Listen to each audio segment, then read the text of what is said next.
To lingo technology. आज का हमारा लेक्चर है डेटा टाइप्स के ऊपर। तो इसके पहले वाले प्रोग्राम में हम लोगों ने प्रिंटफ को सीखा था। तो प्रिंटफ का काम क्या था? डेटा को प्रिंट करना।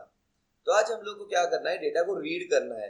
रीड करना है मतलब कीबोर्ड से डेटा को हमें एक्सेप्ट करना है।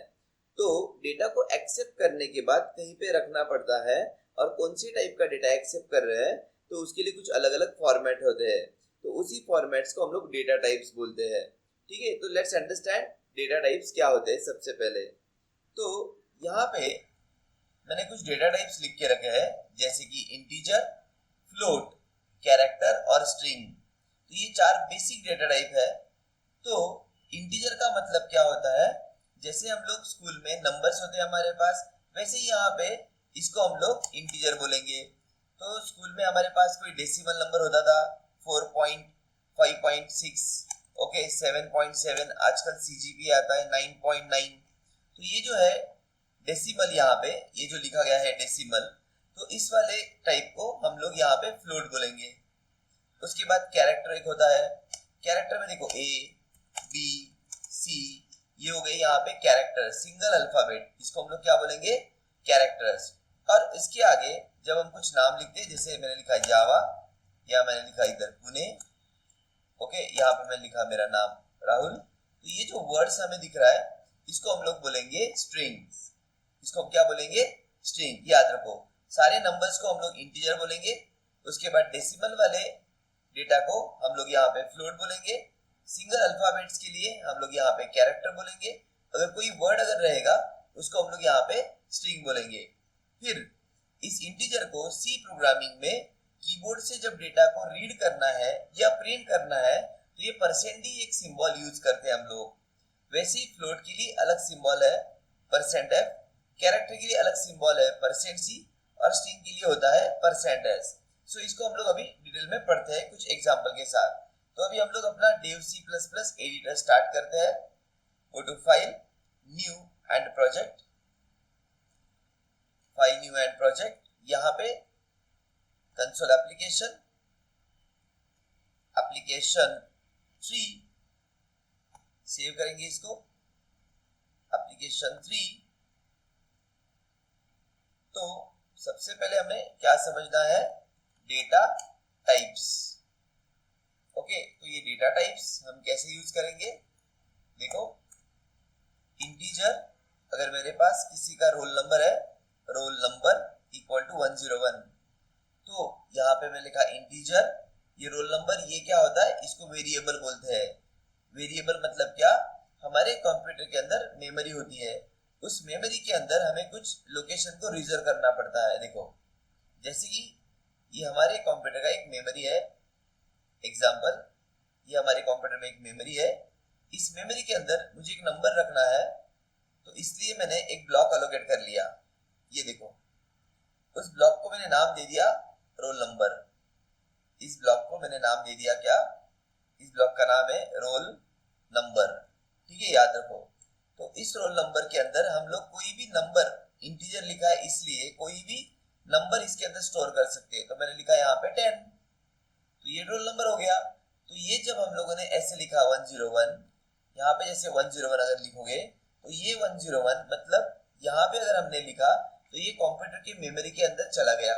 ये तुम्हारे मेमोरी का नाम है, ठीक है। उस मेमोरी को एक एड्रेस भी होता है, वो एड्रेस क्या है हम लोग आगे पढ़ने वाले हैं, बट फिलहाल याद रखो, एक मेमोरी हमने एलोकेट किया, उस मेमोरी के अंदर एक वैल्यू दे दिया, और उस मेमोरी को ये नाम दे दिया जिसका नाम है रोल नंबर।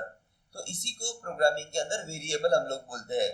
तो वेरिएबल के अंदर हम लोग कुछ डेटा को स्टोर करते हैं, जो भी डेटा टाइप होगा उस टाइप का डेटा इसके अंदर स्टोर होने वाला है। अगर मुझे यहाँ पे फ्लोट को स्टोर करना है, जैसे परसेंटेज हो गए, तो यहाँ पे 99.9, तो ये परसेंटेज के लिए और एक ब्लॉक अलग हो गया हमारे कंप्यूटर के अंदर। ये देखो, और एक ब्लॉक अलग हो गया, इस ब्लॉक के अंदर वैल्यू चला गया 99.9 ऐसे, और इसका नाम है परसेंटेज। तो ये एक अलग मेमोरी मिल गया मुझे अभी। ओके, वैसे अगर हमें यहाँ पे कैरेक्टर ग्रेड, जैसे स्कूल में ग्रेड मिलता है A grade, B grade, C grade, तो कैरेक्टर ये GR मतलब ग्रेड, तो और एक मेमोरी अलग हो गया। ये देखो, ये और एक मेमोरी आ गया। इस मेमोरी के अंदर हम लोगों ने सिंपल ए को रख दिया यहाँ पे अभी, और इस मेमोरी का भी एक नाम होगा जो हमने देखा अभी, GR ग्रेड। ये मेरे इस मेमोरी का फिलहाल नाम है। तो मेरे पास अभी 3 मेमोरी है। पहला ये एक मेमोरी हो गया रोल नंबर का, परसेंटेज का और ग्रेड का। तो रोल नंबर के अंदर हम लोग इंटीजर रखेंगे, परसेंटेज के अंदर हम लोग फ्लोट रखेंगे और ग्रेड के अंदर हम लोग कैरेक्टर रखेंगे। चलो इसको भी हम लोग प्रिंट करके देखते हैं सबसे पहले, ठीक है। तो इसको सेव करेंगे application3.c। जो मैंने बोला ये होता है डेटा टाइप, जिसके अंदर हमें एक नंबर रखना है, इसलिए इंटीजर लिखा है। और उस नंबर को रखने के लिए ये वेरिएबल हमने लिया है। वेरिएबल मतलब एक मेमोरी पे हम लोग कुछ लोकेशन रिजर्व करते हैं, उसके अंदर हम लोग स्टोर करते हैं इस डेटा को। वैसे ही फ्लोट के अंदर परसेंटेज है, उसको हमने स्टोर किया। कैरेक्टर, ग्रेड, इसके अंदर हमने ए को स्टोर किया। अभी इसको प्रिंट करके चेक करते हैं हम लोग। Print roll number Parsendi comma roll number, printf name percent S comma percentage. अभी तुम बोलोगे ये परसेंट डी क्या है, ये देखो ये टेबल में, इस टेबल के अंदर इंटीजर को अगर प्रिंट करना है तो परसेंट डी लिखना है। ये देखो यहाँ पे अभी कोड के अंदर इंटीजर है ना रोल नंबर, इसको प्रिंट करने के लिए मैंने परसेंट डी लिखा है। वैसे ही फ्लोट को अगर प्रिंट करना है तो परसेंट एफ लिखना है। तो ये देखो परसेंट, अभी नेम के लिए कर रहा हूं मैं, नेम नहीं लिखा हमने अभी, यहाँ पे लिखेंगे परसेंटेज, यहाँ पे परसेंट डी करो या परसेंट एफ करेंगे परसेंटेज को प्रिंट करने के लिए। उसके बाद आएगा नेक्स्ट वाला कैरेक्टर, जो भी ग्रेड है, परसेंट सी आएगा, यहाँ पे लिखेंगे GR ग्रेड के लिए। तो ये परसेंट सी मतलब कैरेक्टर के लिए, ये परसेंट एफ मतलब परसेंटेज के लिए जो कि फ्लोट है, परसेंट सी ये ग्रेड के लिए जो कि कैरेक्टर है, और परसेंट डी ये रोल नंबर के लिए जो कि इंटीजर है। तो इंटीजर अगर होगा तो परसेंट डी से प्रिंट होगा, फ्लोट अगर होगा तो परसेंट एफ से प्रिंट होगा, कैरेक्टर अगर होगा तो परसेंट सी से प्रिंट होगा। तो स्ट्रिंग के बारे में आगे बताने वाला हूँ। तो पहले इसको चेक करते हैं, कंपाइल करो और रन करो। ये देखो, कैरेक्टर को सिंगल कोट के थ्रू हमें ऐसे असाइन करना पड़ता है, इसको असाइनमेंट बोलते हैं। जब इक्वल टू ऑपरेटर लिखते हैं तो ये वाला वैल्यू इसके अंदर हमने असाइन कर दिया, ये वाला वैल्यू इसको असाइन कर दिया और ये वैल्यू इसको असाइन कर दिया। तो ये देखो roll number 101 percentage and grade. तो इसको अच्छे से प्रिंट करने के लिए हमें न्यू लाइन लिखना पड़ेगा, /n /n। कंपाइल करके रन करके देखेंगे। ये देखो roll number 101 percentage and grade. तो ये डेटा को हमने प्रिंट किया। तो इंटीजर मतलब नंबर, उसको स्टोर करने के लिए ये जो नाम लिखा गया इसको बोलते हैं वेरिएबल।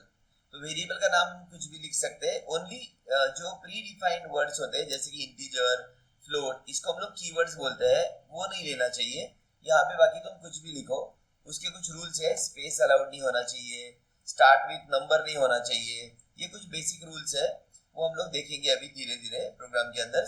तो अभी रोल नंबर एक मेरा वेरिएबल है, ओके, उसके अंदर मैंने एक नंबर रखा क्योंकि यहाँ पे इंटीजर लिखा।